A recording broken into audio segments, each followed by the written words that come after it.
देखिए डर है ना, ये मोदी सरकार को डर है, हम सत्ता से जाने वाले हैं, इसीलिए 10 साल से जो सत्ता पार्टी राज कर रही है उसे अलायंस करना पड़ रहा है। क्यों तुमने काम नहीं किए थे? क्या तुमने बेरोजगारी फैलाई है? क्या तुमने महिलाओं का सम्मान नहीं किया किसी देश में? क्या तुमने पहलवानों का शोषण जो है अपने सांसदों से करवाया है? क्या आपने मणिपुर में नग्न महिलाएं घुमाई है? इसीलिए आपको कहना पड़ रहा है कि मैं जो है दोबारा प्रधानमंत्री बन के आऊंगा। क्या इसीलिए आपको अपने नू मेवात में हिंदू मुसलमान के दंगे, मणिपुर में दंगे जो आदिवासियों के साथ कराने पड़ रहे हैं? क्योंकि आपको पता है कि अगर हिंदू मुस्लिम का मुद्दा, भारत पाकिस्तान का मुद्दा नहीं छेड़ेंगे तो हम सत्ता में आने वाले नहीं है। इसीलिए ये डर सता रहा है, इसीलिए ओबीसी को आगे करे जा रहा है। चाहे नू मेवात का मोनू यादव हो, बिट्टू जो है पंचाल हो, और चाहे अरुण सैनी स्वामी प्रसाद मौर्य पे जूता फेंकने वाला हो, और चाहे फरीदाबाद में ओबीसी का हो, ये और जो है रमेश बिधूड़ी जी हो, इन्हीं के हाथ में जो है धर्म की लड़ाई करने के लिए भाईचारे से भिड़वा दिया है। तुम कहाँ हो? तुम अगर सच्चे मर्द हो। लेकिन ये नफरत अभी तक गांव में, शहर में, ट्रेन में, स्कूल में देखने को मिलती थी, अब तो संसद भवन तक पहुंच गई है ये।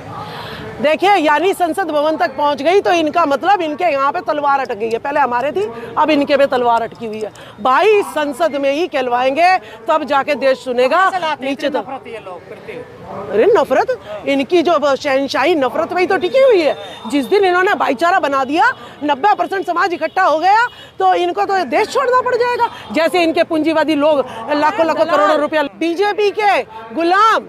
क्यों? अगर बीजेपी ने जो कह दिया वो अगर नहीं बोलेंगे तो अगली बार उनकी सांसद की टिकट जो है काट जाएगी। लेकिन ज्योतिबा फूले अकेले थे। इस अकेले ज्योतिबा फूले ने भारत में शिक्षा और सामाजिक की क्रांति जगा दी। बाकी तो गुलाम तो जो है करोड़ों है।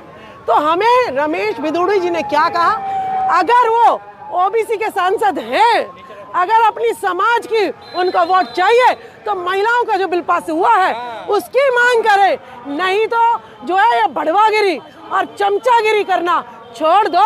काशीराम जी ने चमचागिरी जो है युग लिख के किताब लिख रखी है कि जितने चमचे हैं ये इस बहुजन समाज की गले काट रहे हैं। बीजेपी के क्या है वो, आरएसएस मनुवादियों के क्या है वो, एक सांसद ही तो हैं, टिकट भी उन्होंने भीख में दे रखी है। तो अगर वो बोलेंगे खिलाफ, किसी दुकानदार पर नौकर है, अपनी मर्जी से किसी को सामान दे सकता है, मालिक 4 थप्पड़ मारेगा, दुकान से निकाल देगा। यही औकात हमारे समाज पहले होता है। तो महिला बिल पास हो गया, बताइए कि आपने ओबीसी समाज के लिए, छोड़िए ओबीसी समाज, आपने गुर्जर समाज के लिए कहाँ प्रतिनिधित्व मांगा? आरक्षण दिया 10% ईडब्ल्यूएस सुदामा कोटा अपने लोगों को। तो आरक्षण की बात करेंगे तो अपने लोगों को देंगे और तुम्हारा काटेंगे, ठीक है। इसी तरीके से महिलाओं का बिल पास हुआ है तो उनकी महिलाओं का बिल पास हुआ, तुम्हारा थोड़ी ना पास हुआ है। तुम्हें बोलने का अधिकार है क्या? तुम्हें मांगने का अधिकार है? हम शूद्र हैं, हम सेवा के लिए बने, इसीलिए हमारे लिए कोई अधिकार नहीं है। इसीलिए सत्यशोधक समाज का दिल्ली में स्थापना दिवस 150वां वर्ष मनाया गया है कि अगर तुम हमें हक अधिकार नहीं दोगे तो हम छीन लेंगे। हिंदू राष्ट्र में हम जो है सबसे नीचे पायदान पे शूद्र। मुझे तो नहीं चाहिए हिंदू राष्ट्र, मुझे तो संविधान चाहिए। मैं सबके बराबर हूँ। अगर मैं पढ़ गई हूँ तो मैं अगर कमा रही हूँ तो मैं सबके बराबर हूँ। संविधान क्या, इन्होंने तो गौतम बुद्ध को भी देश से भगा दिया था, लेकिन क्या भाग गए क्या? है, कण कण में बुद्ध है, कण कण में संविधान है, ठीक है। कण कण में सम्राट अशोक और चंद्रगुप्त महान है। किस किस को निकाल लोगे?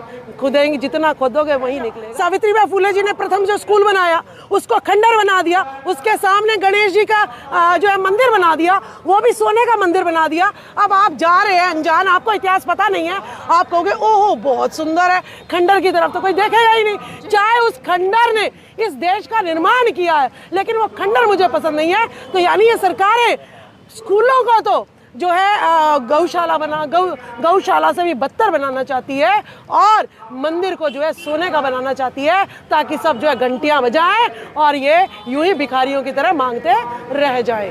तो इसीलिए हमें ज़रूरत है कि सावित्रीबाई फुले ने जो प्रथम स्कूल खोला था उसको हम भव्य बनाएं और लोगों को समझाएं कि अगर भव्य बनाना है तो स्कूल बनाओ, विद्यालय बनाओ, कॉलेज बनाओ, ITI बनाओ। हर गली में मंदिर बनाने की जरूरत नहीं है, हर गली में स्कूल स्कूल बनाने की जरूरत है, हर मोहल्ले में एक कॉलेज बनाने की जरूरत है, ITI बनाने की जरूरत है, लाइब्रेरी बनाने की जरूरत है, प्रयोगशालाएं बनाने। जल्दी से विशेष सत्र बुलाओ और ये महिला बिल पास कर दो और अपनी महिलाओं को स्मृति ईरानी जैसी, सीतारमण जैसी को बिठा दो, हेमा मालिनी, जया भादुड़ी, अब कंगना रनौत। पहले तो अश्लीलता परोसो, जवानी डल जाए तो पार्लियामेंट में इन सांसदों पे माया जाल चला। हाँ, कांग्रेस अब जो है तो थोड़ा बिल्कुल ही तलेटी में चली गई है, तो उन्हें ओबीसी याद आ रहा है। बताओ तुमने अपने जमाने में कौन सा ओबीसी को आरक्षण दे दिया?